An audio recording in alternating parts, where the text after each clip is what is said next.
01 मई 2026 से 31 मई 2026 तक का राशिफल। सामान्य राशिफल। सारांश।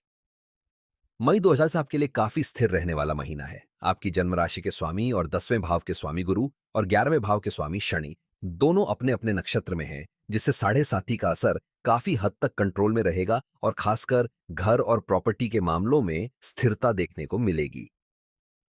इस महीने आपका ज्यादा फोकस दूसरे भाव पर रहेगा, जहां 15 मई तक उच्च के सूर्य और 11 मई से 9वें भाव के स्वामी मंगल अपने ही राशि में आकर धन और पैसों से जुड़े मौके बना रहे हैं। साथ ही महीने के बाद के हिस्से में चौथे भाव में शुक्र और गुरु का साथ आना घर, परिवार और प्रॉपर्टी से जुड़े मामलों को और ज्यादा एक्टिव करेगा। 23 मई तक बुध अस्त कंबस्ट रहेगा, इसलिए इस दौरान बातचीत और बड़े फैसलों में थोड़ा सोच समझ कर चलना और बड़े एग्रीमेंट आखिरी हफ्ते तक टालना बेहतर रहेगा। धन और निवेश। इस महीने शनि पहले भाव में रहकर आपको मेहनत के दम पर कमाई करवाएगा।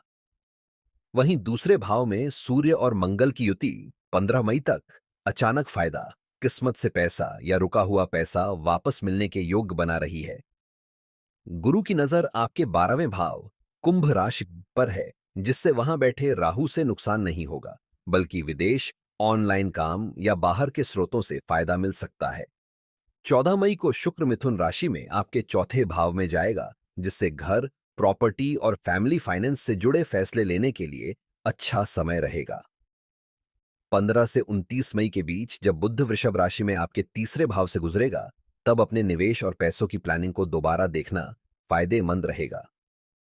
23 मई तक बुध के अस्त रहने की वजह से किसी भी बड़े कागज या एग्रीमेंट पर साइन करने से बचें। करियर और पेशा। इस महीने शनि आपके पहले भाव में होने की वजह से काम की जिम्मेदारियां बढ़ सकती हैं और आपको लगातार मेहनत करनी पड़ेगी। गुरु और शनि दोनों की नजर आपके 10वें भाव पर है, जिससे करियर में एक तरह की सुरक्षा और स्थिरता बनी रहेगी। यह समय आपको अनुशासन के साथ आगे बढ़ने के लिए मजबूर करेगा और धीरे धीरे ग्रोथ देगा। आपको इस दौरान बड़े काम और जिम्मेदारियां मिल सकती हैं, जो आगे चलकर आपकी पहचान मजबूत करेंगी।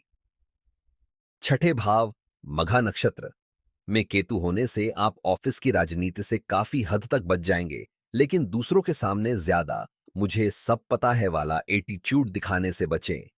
23 मई के बाद का समय अपने आइडिया शेयर करने और टीम के साथ काम करने के लिए बेहतर रहेगा। क्षेत्र अनुसार राशिफल। रिश्ते और साझेदारी। इस महीने रिश्तों और पार्टनरशिप में धैर्य रखना बहुत जरूरी रहेगा। शनि की 7वीं नजर आपके साझेदारी भाव कन्या राशि पर पड़ रही है, जिससे चीजें थोड़ा स्लो चल सकती हैं।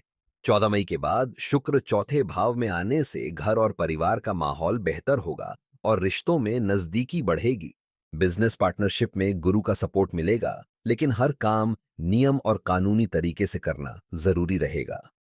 23 मई तक बुध अस्त रहने की वजह से नए एग्रीमेंट या बड़े फैसले टालना ही बेहतर रहेगा। बच्चे और रचनात्मक कार्य। गुरु की अच्छी स्थिति से बच्चों की पढ़ाई, नई चीजें सीखने और आपकी क्रिएटिविटी में सुधार देखने को मिलेगा।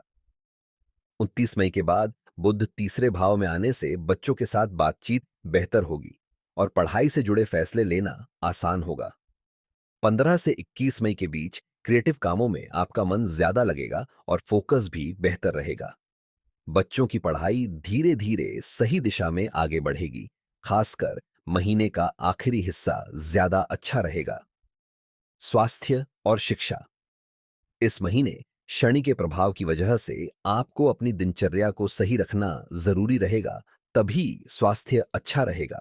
पढ़ाई और सीखने के मामलों में गुरु का सपोर्ट मिलेगा, लेकिन 23 मई तक बुध अस्त होने के कारण आपको अपने पढ़ाई के तरीके और तैयारी पर थोड़ा और ध्यान देना पड़ेगा। 15 मई के बाद सूर्य तीसरे भाव में आने से आपकी मानसिक ऊर्जा और सीखने की क्षमता बढ़ेगी। सावधानी और उपाय। सावधानी अवधि। 1 से 23 मई बुध अस्त है, इसलिए बातचीत और एग्रीमेंट में सावधानी रखें। 11 से 15 मई मंगल दूसरे भाव में आने से पैसों को लेकर तनाव हो सकता है, शांत रहें। उपाय। हर सुबह सूर्य को जल चढ़ाएं। रोज 108 बार एओम नमः शिवाय का जाप करें। गुरुवार को पीली चीजों जैसे हल्दी का दान करें।